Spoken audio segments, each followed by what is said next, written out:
નમસ્કાર મિત્રો, ધોરણ 11 પ્રકરણ નંબર 6 ઉષ્મા ગતિશાસ્ત્ર, જેને આપણે થર્મોડાયનેમિક્સ તરીકે પણ ઓળખીએ છીએ.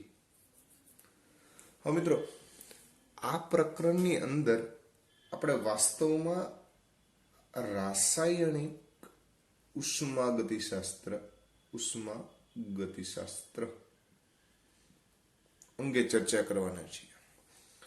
તો ભાઈ, શબ્દ બરોબર સમજી લેજો. રાસાયણિક ઉષ્મા ગતિશાસ્ત્ર વાસ્તવમાં સૌપ્રથમ ઉષ્મા ગતિશાસ્ત્ર ફિઝિક્સ માટે થઈ અને શોધવામાં આવેલું હતું. થર્મોડાયનેમિક્સ, થર્મો મીન્સ હીટ, ઉષ્મા, અને ડાયનેમિક મીન્સ યંત્રશાસ્ત્ર, ગતિશાસ્ત્ર, એને આપણે ડાયનેમિક્સ કહીએ છીએ. તો રાસાયણિક ઉષ્મા ગતિશાસ્ત્ર જે છે એ શું છે? તો કે થર્મોડાયનેમિક્સનો એક પાર્ટ છે કે જેની અંદર ભૌતિક અને રાસાયણિક ફેરફાર દરમિયાન થતા ઉષ્મા અથવા ઉર્જા, શબ્દ લખીએ ઉર્જા, ફેરફારનો અભ્યાસ કરવામાં આવે. દાખલા તરીકે ભૌતિક પ્રક્રમની વાત કરવા જાવ, ભૌતિક પ્રક્રમ એટલે કે ભૌતિક પ્રોસેસ અથવા ભૌતિક પ્રક્રિયાનો જો અભ્યાસ કરવા જાય તો બરફ જે છે એ પીગળી અને પાણી બને, એટલે કે H2O સોલિડ પ્લસ Q એટલે ઉષ્મા, એને જો આપીએ તો H2O લિક્વિડ બન્યું. અહીં પદાર્થ જે છે એની માત્ર અવસ્થા જ બદલે છે,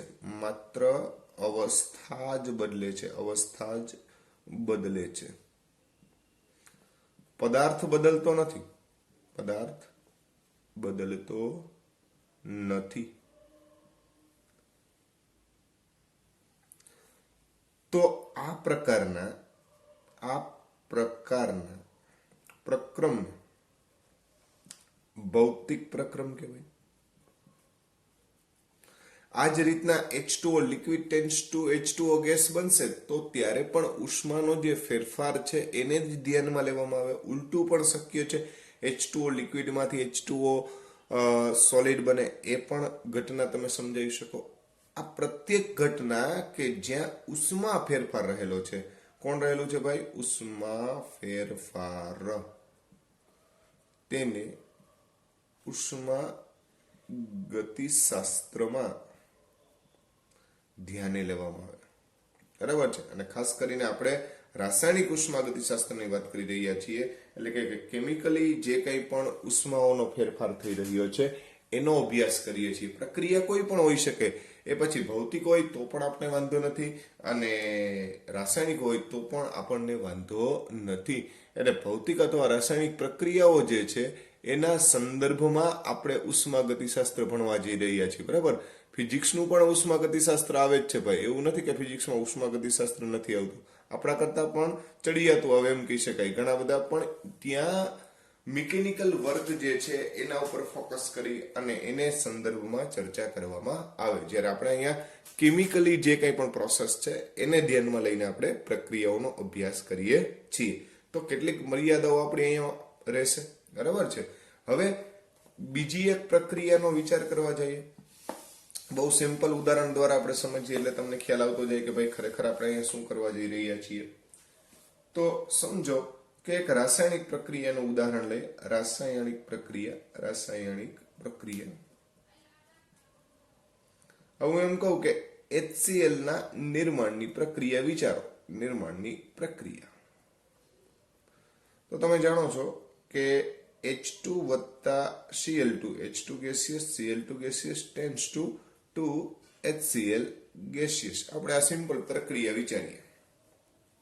મિત્રો, વાસ્તવમાં H2Cl2 tends to 2HCl દરમિયાન H2 માં ઉષ્મા આપવી પડે, જેથી કરી અને 2H ઘટકો એટલે કે મુક્ત ઘટકો પ્રાપ્ત થાય. એ જ રીતના Cl2 એને ઉષ્મા આપવી પડે જેથી કરીને 2Cl ઘટક પ્રાપ્ત થાય. આ રીતની જે પ્રોસેસ જે થઈ એટલે કે બંધ તોડવાની આને કહેવાય બંધનું ખંડન. બંધનું શું કહેવાય? ખંડન. તો અહીંયા આપણે ઉષ્મા આપવી પડે છે. શું કરવી પડે છે? ઉષ્મા આપવી પડે છે. જ્યારે બીજી પ્રોસેસ જો આપણે વિચારીએ તો હવે આ બે ઘટકો જે છે H ઘટક અને Cl ઘટક એના બે ઘટકો જોડી દઈએ તો 2 ટાઈમ્સ HCl આપણને પ્રાપ્ત થાય. અહીંયા બંધ નિર્માણની પ્રક્રિયા થઈ. બંધ નિર્માણની પ્રક્રિયા થઈ. તો મિત્રો બંધ ખંડન દરમિયાન ઉષ્મા આપણે આપવી પડે એમ બંધ નિર્માણ દરમિયાન પ્રક્રિયા દ્વારા ઉષ્મા પ્રાપ્ત થાય. બરાબર છે? એટલે અમુક ઉષ્મા શોષાશે, અમુક ઉષ્મા ઉત્પન્ન થશે. એવું ન કહી શકાય જેટલી શોષાય એટલી ઉત્પન્ન થાય અથવા તો ઉત્પન્ન થતી હોય એટલી શોષાવી જ જોઈએ. આ વાક્ય સત્ય નથી. બરાબર છે? પણ અમુક માત્રામાં ઉષ્માનું શોષણ થશે, અમુક માત્રામાં ઉષ્માનું શોષણ થાય અને અમુક માત્રામાં ઉષ્મા ઉત્પન્ન થાય. બરાબર છે? એનો જે કંઈ પણ નેટ સરવાળો થાય એટલે કે શોષાણી જાજી હોય અને ઉત્પન્ન ઓછી થઈ હોય તો એ પ્રક્રિયા સમગ્ર પ્રક્રિયા દરમિયાન આપણે ઉષ્મા આપવી પડશે. તો અહીંયા એક બે કોન્સેપ્ટ તમે મગજમાં રાખજો. એક ઉષ્મા શોષક શબ્દ આવે અને બીજો આવે ઉષ્મા ક્ષેપક. બરાબર છે? આ બેઝિક વસ્તુ છે. ઉષ્મા શોષક કોને કહેવાય?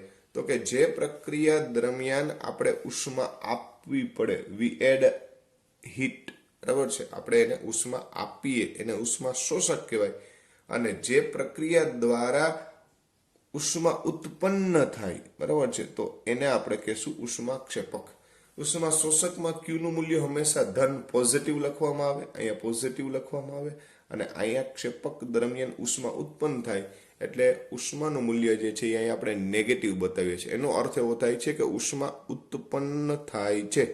તો બરોબર વિચારજો કે જ્યારે બંધનું ખંડન કરવું હોય ત્યારે આપણે ઉર્જા આપવી પડે છે. માટે આ પ્રક્રિયા જે છે એ ઉષ્મા શોષક પ્રક્રિયા કહેવાય. કઈ પ્રક્રિયા કહેવાય? ઉષ્મા શોષક. જ્યારે આ પ્રક્રિયા જે છે એ ઉષ્મા ક્ષેપક પ્રક્રિયા તરીકે આપણે એને ઓળખીએ છીએ. કઈ પ્રક્રિયા તરીકે ઓળખીએ છીએ? ઉષ્મા ક્ષેપક. કે જે દરમિયાન ઉષ્મા ઉત્પન્ન થાય છે. હા, સમગ્ર પ્રક્રિયા તો આના આધારે નક્કી થશે કા ઉષ્મા શોષક હશે ને કા ઉષ્મા ક્ષેપક. કેટલું મૂલ્ય જોઈએ છે અને કેટલું મૂલ્ય ઉત્પન્ન થાય એના ઉપર એ આધાર રાખે. તો આ બહુ બેઝિક કોન્સેપ્ટ છે કે જેની અંદર આપણે એવું સમજવા માંગીએ છીએ કે કોઈ પણ ભૌતિક કે રાસાયણિક પ્રક્રિયા દરમિયાન જે કંઈ પણ ઉષ્માના ફેરફાર એ પછી શોષાવાનો હોય કે ઉત્પન્ન થવાનો હોય એટલે ઉષ્મા શોષક હોય કે ઉષ્મા ક્ષેપક હોય એના સંદર્ભમાં આપણે આ રાસાયણિક ઉષ્માગતિશાસ્ત્રની અંદર અભ્યાસ કરવાનો છે. તો હવે તમને ક્લિયર કટ હોવું જોઈએ કે અહીંયા પ્રક્રિયા થશે એટલે ફાઇનલ જ છે કે ઉષ્માનો ફેરફાર થવાનો જ છે. એ ઉષ્મા શોષક પણ હોઈ શકે અને ઉષ્મા ક્ષેપક પણ હોઈ શકે. તો અહીંયા આપણે બે પ્રક્રિયા જોઈ કે જેમાં એક જ પ્રક્રિયામાં બે અલગ અલગ પ્રક્રિયા થઈ છે. એક બંધનું ખંડન છે કે જેને આપણે ઉષ્મા શોષક કીધી અને એક બંધનું નિર્માણ છે તો એને શું કીધી? ઉષ્મા ક્ષેપક કીધી. તો યાદ રાખજો બંધનું ખંડન એટલે કે જ્યાં જ્યાં બંધ જે છે એ તૂટતા હોય ત્યાં હંમેશા આપણે ઉષ્મા આપવી પડતી હોય અને જ્યાં બંધનું નિર્માણ થતું હોય એ હંમેશા ઉષ્મા ઉત્પન્ન કરે એટલે કે એ ઉષ્મા ક્ષેપક પ્રક્રિયાઓ હોય છે. જ્યાં જ્યાં ઉષ્મા શોષકની વાત આવે ત્યાં હંમેશા આપણે પોઝિટિવ લખવું પડે અને જ્યાં ક્ષેપકની વાત આવે ત્યાં હંમેશા આપણે નેગેટિવ શબ્દ લખવો પડે. તો આ રીતે આપણે એને વર્ણવી શકીએ. ત્યાર પછી ઉષ્મા ગતિશાસ્ત્રને અનુરૂપ કેટલાક પદ જે છે એ ઓલરેડી ટેક્સ્ટબુકમાં છે એટલે એ પદ વિશે હું કંઈ કહેવા માંગતો નથી, પણ તમને સમરી કરાવી દઉં કે આ પદ આપણા માટે બહુ જરૂરી છે. તમે બધા જ શબ્દોથી પરિચિત હશો જ. એક છે પ્રણાલી બરાબર, જેને સિસ્ટમ શબ્દ બોલીએ છીએ, પ્રણાલી અથવા સિસ્ટમ એવો શબ્દ પણ બોલીએ. તો એક છે પ્રણાલી, બીજો શબ્દ છે પર્યાવરણ, પર્યાવરણ, અને ત્રીજો શબ્દ છે વિશ્વ. બરાબર છે. તો પ્રણાલી એટલે કે સિસ્ટમ, પર્યાવરણ એટલે કે એન્વાયરમેન્ટ અથવા જેને આપણે સરાઉન્ડિંગ કહીએ છીએ, અહીંયા શું બોલીએ છીએ? સરાઉન્ડિંગ.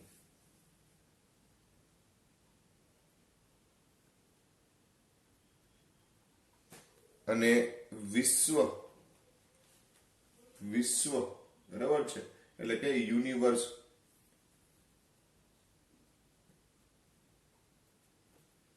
તો સિસ્ટમ, પછી સરાઉન્ડિંગ અને યુનિવર્સ, એવી રીતે આપણે આખા જે કંઈ પણ પ્રણાલી ઘટકો જે છે એને આપણે અલગ પાડી શકીએ. તમે જાણો છો એ પ્રમાણે કે ભાઈ પ્રણાલી અને પર્યાવરણ બરાબર સમગ્ર વિશ્વ લખી શકાય. બરાબર છે.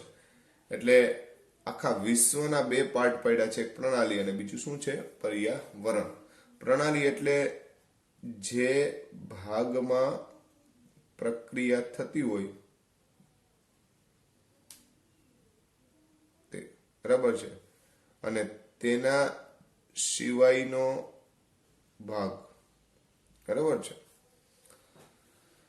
પર્યાવરણ એટલે બાકી જે કંઈ પણ હોય એને આપણે પર્યાવરણ કહી શકીએ. દાખલા તરીકે બરફનો ટુકડો રકાબીમાં રાખ્યો હોય મિત્રો, તો બરફનો ટુકડો પ્રણાલી છે. બરફનો ટુકડો જે છે, બરફનો ટુકડો એ પ્રણાલી છે, પણ એની આસપાસનું જે વાતાવરણ જે કહી શકો એ બધું જે છે એ શું છે? તો કે પર્યાવરણ છે. અને આ બેને જોડો એટલે શું બને? વિશ્વ બને.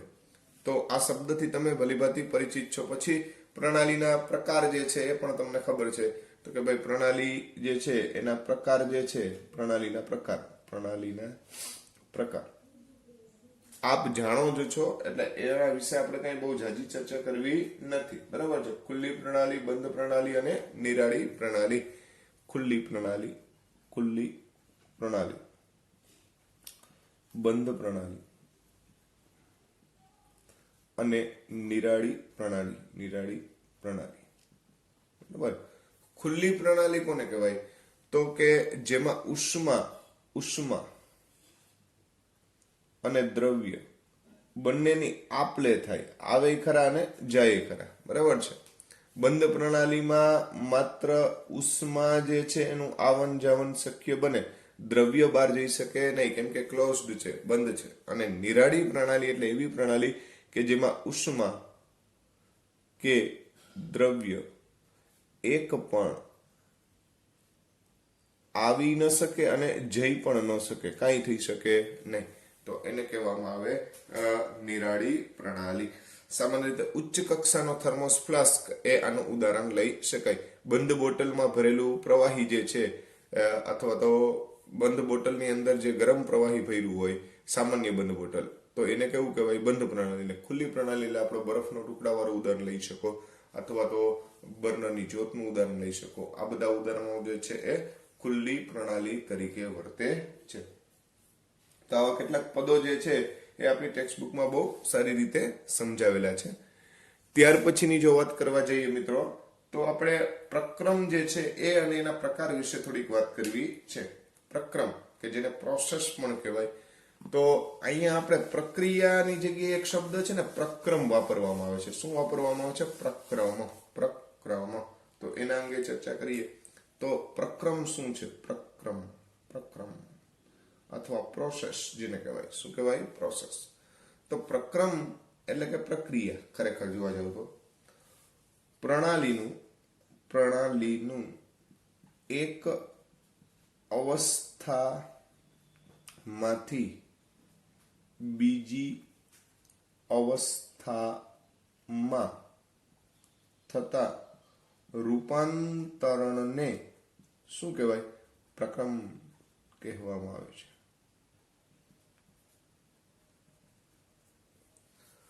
પ્રક્રમ એટલે બીજું કાંઈ નથી ભાઈ. પ્રક્રમ એટલે એક પ્રકારની પ્રોસેસ છે. પદ્ધતિ છે, બરાબર છે. શું પદ્ધતિ છે? તો કે પ્રણાલી એટલે કે આપણી જે સિસ્ટમ જે છે એનું એક અવસ્થામાંથી બીજી અવસ્થામાં રૂપાંતરણ થાય. દાખલા તરીકે બરફમાંથી પાણી બન્યું તો એ એક પ્રકારનું રૂપાંતરણ થયું. ડાયહાઇડ્રોજન અને ડાયક્લોરિન ભેગા થઈને HCl બનાવ્યું તો એ એક પ્રકારનું શું થયું કહેવાય? પ્રક્રમ કહેવાય. એ પછી રાસાયણિક પ્રક્રમ હોઈ શકે અથવા ભૌતિક પ્રક્રમ હોઈ શકે, કોઈ પણ હોઈ શકે. એટલે એક સ્ટેટમાંથી બીજી સ્ટેટમાં એનું શું થાય? સ્ટેટ એટલે અહીંયા ભૌતિક સ્ટેટના અર્થમાં નથી, બરાબર છે, પણ ટોટલી ઘટકો જે છે એની ઉષ્માથી લેવલથી માંડીને બધી વસ્તુમાં ફેરફાર થતો હોય એને આપણે શું બોલીએ છીએ? પ્રક્રમ કહીએ છીએ. હવે પ્રક્રમ એટલે કે આ જે પ્રોસેસ જે છે એ જુદા જુદા પ્રકારની હોઈ શકે. જેમ કે સમતાપી પ્રક્રમ, એક શબ્દ છે સમતાપી પ્રક્રમ. સમતાપી પ્રક્રમ કોને કહેવાય? તો કે જે પ્રક્રમ અચળ તાપમાને થતું હોય તેને સમતાપી પ્રક્રમ કહેવાય. શબ્દ શું બોલ્યો ભાઈ?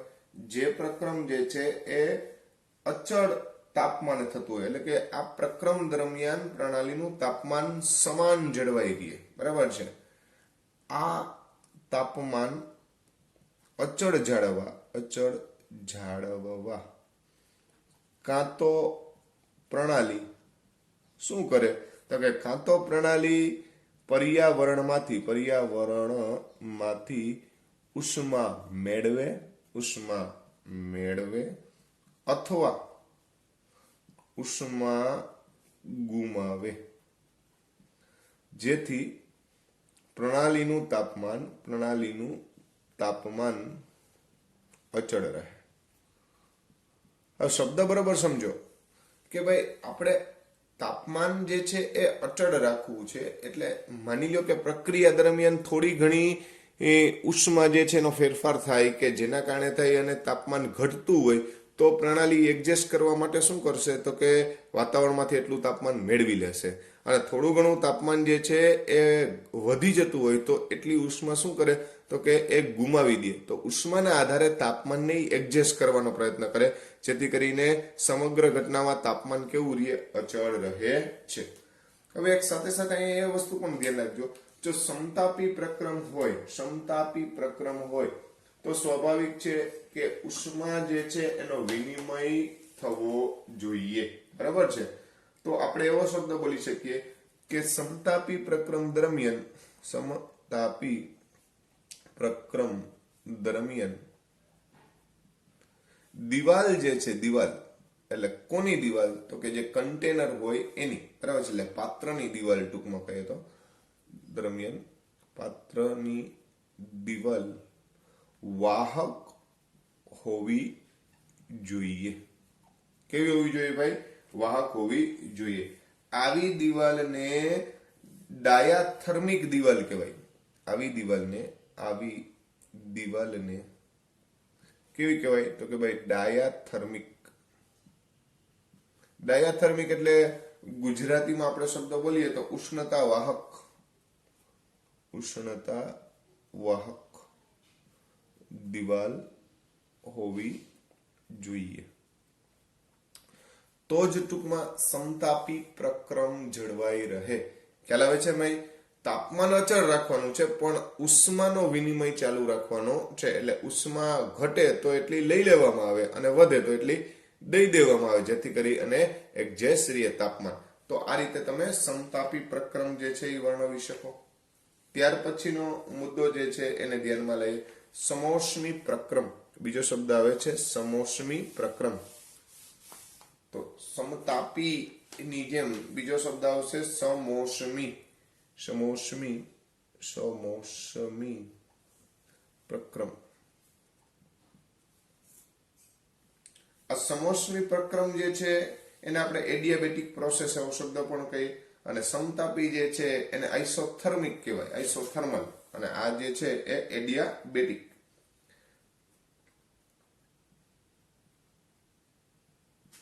તો આ એડિયાબેટિક પ્રોસેસ જે છે કે જે સમોષ્મી પ્રક્રમ છે એ દરમિયાન ઉષ્માનો જથ્થો ચડીએ. પ્રક્રમ દરમિયાન ઉષ્માનો જથ્થો કેવો રહે છે? અચળ રહે છે. અહીંયા તાપમાનની વાત નથી કરતા, અહીંયા આપણે ઉષ્માનો જથ્થો અચળ રહે છે. સ્વાભાવિક છે કે ઉષ્માનો જથ્થો અચળ રાખવો હોય, બરાબર છે, તો અહીંયા જે કંઈ પણ ઉષ્મા જે છે એ પર્યાવરણમાંથી કે પ્રણાલીમાં જાય નહીં અને ગુમાવે પણ નહીં. અહીં ઉષ્મા પ્રણાલીમાંથી પર્યાવરણમાંથી પ્રણાલીમાં જતી નથી કે ઉમેરાતી નથી સમગ્ર પ્રક્રિયા દરમિયાન. ખ્યાલ આવે છે? તો આ પ્રકારની જે કંઈ પણ ઘટના જે છે એને આપણે શું બોલીએ છીએ? સમોષ્મી કહેવામાં આવે છે. હવે સમોષ્મી પ્રક્રમ માટે થઈ અને જે દિવાલ જે છે એ વાહક નો ચાલે ભાઈ, બરાબર છે. તો સમોષ્મી પ્રક્રમ માટે આપણે અવાહક દિવાલનો ઉપાય કરવો પડશે, બરાબર છે. તો સમોષ્મી પ્રક્રમ દરમિયાન પાત્રની દિવાલ અવાહક હોવી જોઈએ. વાહક હશે તો ઉષ્માની આપલે ચાલુ થઈ જશે, એટલે અવાહક દિવાલ હોવી જોઈએ. આવી દિવાલ જે છે ને એડિયાબેટિક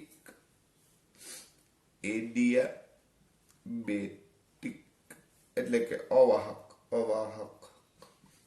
દિવાલ કહેવામાં આવે છે. રેડી? તો સમોષ્મી પ્રક્રમ માટે અવાહક જોઈએ અને સમતાપી પ્રક્રમ માટે આપણે વાહક દિવાલ જે છે એનો કોન્સેપ્ટ ધ્યાનમાં લેવો પડે. ત્યાર પછી સમદાબી જે છે એની વાત કરીએ તો કે સમદાબી પ્રક્રમ, કેવું પ્રક્રમ? સમદાબી પ્રક્રમ. સમદાબી પ્રક્રમ જે પ્રક્રમ દરમિયાન પ્રણાલી દબાણ અચળ હોય તેને સમદાબી પ્રક્રમ કહે છે. અંગ્રેજીમાં એને આઇસોબેરિક પ્રક્રમ કહેવામાં આવે. આઇસોબેરિક.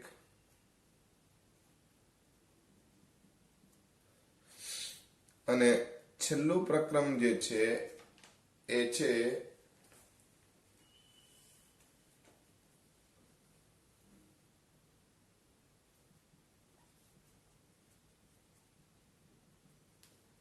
સમકદી એટલે કે આઇસોકોર.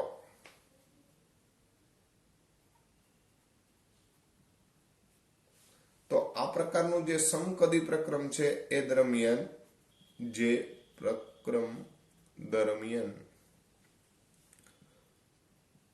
પ્રણાલીનું કદ અચળ હોય તેને શું કહેવામાં આવે? તો કે સમકદી પ્રક્રમ કહેવામાં આવે. હવે મિત્રો, આનો જો આપણે એક આલેખ દર્શાવીએ, માની લો કે આ ટાઈપનો એક આલેખ લઈએ, એમાં એક બાજુ આપણે દબાણ પ્રેઝન્ટ કરીએ છીએ અને એક બાજુ કદ પ્રેઝન્ટ કરીએ છીએ, બરાબર છે. તો આવી એક લાઈન જે મળે એ સમકદી ગણાવાય કે નહીં? કદ જે છે એનું કેવું ગણાય? અચળ. આ કદની લાઈન છે એ અચળ છે. અને આવી જે લાઈન મળે એ સમદાબી કહેવાય, બરાબર છે. એટલે આ સમદાબી છે એમ સમજો, સમદાબી. આ છે એ સમકદી છે, સમકદી. જ્યારે સમતાપી જે છે એ અચળ તાપમાને તમે જાણો છો જેમ દબાણ જે છે એ ઘટશે એમ કદમાં શું થશે? વધારો થશે. તો એની લાઈન આ ટાઈપની મળે કે નહીં? દબાણ ઘટ્યું એટલે કદમાં શું થયો? વધારો થયો. અને સેમ ટુ સેમ સમઓષ્મી એટલે સમોષ્મી જે છે એ પણ આ જ પ્રકારે મળે. તો આ જે છે એ સમતાપી માટેનો આલેખ થાય અને આ જે છે એ સમોષ્મી માટેનો આલેખ થાય. તો આ રીતે તમે આલેખની મદદથી પણ આ ઘટનાઓને સમજાવી શકો. ક્યારેક તમને આ પ્રકારની ઘટના જે છે એ પૂછી શકે તો તમે ઇઝીલી એનો જવાબ આપી શકો. હવે સાથે સાથે એક રિવર્સિબલ પ્રોસેસ એટલે કે પ્રતિવર્તી પ્રક્રિયા જે છે એના અંગે પણ આપણે ચર્ચા કરવી છે. તો શું છે ભાઈ આ પ્રતિવર્તી પ્રક્રિયા, એને આપણે ધ્યાનમાં લઈએ. બહુ સિમ્પલ વસ્તુ છે પણ સમજવા જેવી છે કે ભાઈ વાસ્તવમાં જે બધી પ્રક્રિયાઓ થાય છે એ અપ્રતિવર્તી હોય છે. તો પ્રતિવર્તી પ્રક્રિયા કોને કહેવાય એના વિશે આપણે જરા ધ્યાનમાં લઈ લઈએ.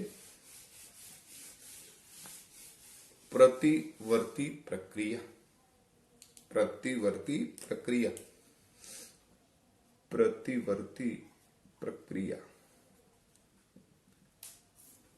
હવે એક અહીંયા ખરેખર એક આમ જોઈએ તો ફિઝિકલ ઉદાહરણ જ છે પણ પ્રતિવર્તી પ્રક્રિયા સમજવા માટે બહુ મહત્વનું છે. સમજો કે આ એક કોઈ એક સિસ્ટમ આપણે વિચારીએ છીએ, એટલે પ્રણાલી વિચારીએ છીએ, જેમાં અંદર આપણે ગેસ ભર્યો છે, વાયુ ભરી દીધો છે. આ વાયુ જે છે એના ઉપર દબાણ માટે આપણે પિસ્ટન લગાવેલો છે. શું લગાવેલું છે ભાઈ? પિસ્ટન. હવે આ પિસ્ટન જે છે એના ઉપર આપણે આમ પ્લેટફોર્મ જેવું બનાવ્યું છે, એટલે ડીશ જેવું બનાવ્યું છે, જે બનાવ્યું હોય બરાબર છે. આની મદદથી આપણે આના ઉપર આ વાયુ છે અંદર ભરેલો છે, આ પિસ્ટન જે આ ટૂંકમાં પાત્ર છે જેમાં આપણે આ કીધું એ પ્રમાણે વાયુ છે બરાબર છે. હવે અહીંયા જે કંઈ પણ હશે એ આનું કંઈક તાપમાન લઈ લે, અચળ તાપમાન લઈ લે, દબાણ લઈ લે અને કદ લઈ લે, જે હોય ટીપીવી, એ બધા પેરામીટર્સ કહેવાય કે જે પ્રક્રિયાને અસર કરતા પરિબળો છે. અવસ્થા માટે બહુ અગત્યના પરિબળો છે, પ્રાચલ છે. હવે સમજો કે તમે આના ઉપર એક રેતીનો કણ મૂકો છો, બરાબર? સમજો, બરાબર છે. માત્ર એક રેતીનો કણ આપણે માની લો કે દર મિનિટે મૂકીએ, ચાલો બરાબર છે. એક ખાલી માત્ર દરિયાઈ રેતીનો કણ જે છે આના ઉપર એક કણ મૂકીએ તો મિત્રો કણના હિસાબે થઈને આના પર પ્રેશર તો લાગશે, પણ શું એ પ્રેશર જે છે એ ડ્રાસ્ટિક હશે, એટલે કે ટૂંકમાં બહુ ટૂંકમાં ભયાનક પ્રેશર હશે અથવા ખૂબ દબાણ લાગશે? તો કે ના ભાઈ ના, બહુ માઇનોર ફેરફાર હશે.